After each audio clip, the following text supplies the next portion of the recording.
It's a new report that shows that diabetes diagnoses are dropping. The number of new diabetes cases each year has been going down for almost 10 years. And that's puzzling because diabetes is very closely associated with obesity, and obesity's been going up.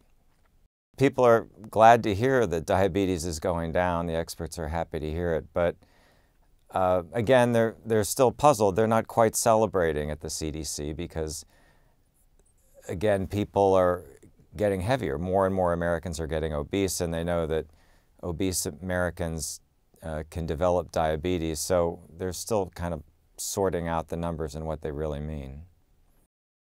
They think one explanation is that in the late 1990s, they changed the definition of what counts as diabetes. They expanded it, so people who didn't used to be counted as diabetic were. And for a while, for at least 10 years, that meant more and more people who in the past wouldn't have been counted as diabetic were added to the numbers.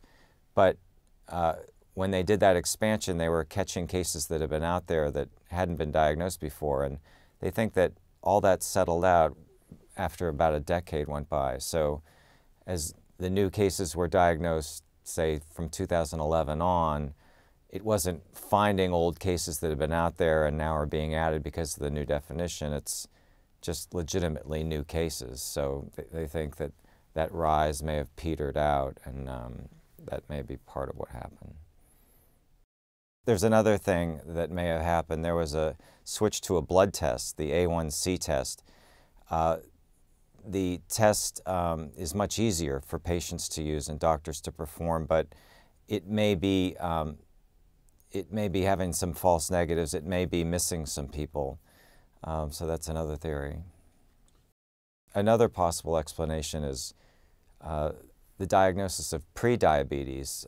More and more in the last 10 or 20 years, when patients who are heavy and their blood sugar is changing, but they're not quite bad enough to be called diabetic, the doctors are being more aggressive and saying, hey, you have prediabetes, you got to exercise, here's a prescription for a lifestyle change.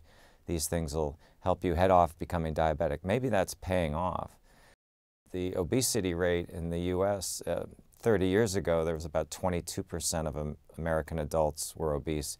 Now it's close to 40%, so that's been quite a rise. But the annual rate of diabetes diagnoses has dropped 35% in the last 10 years or so.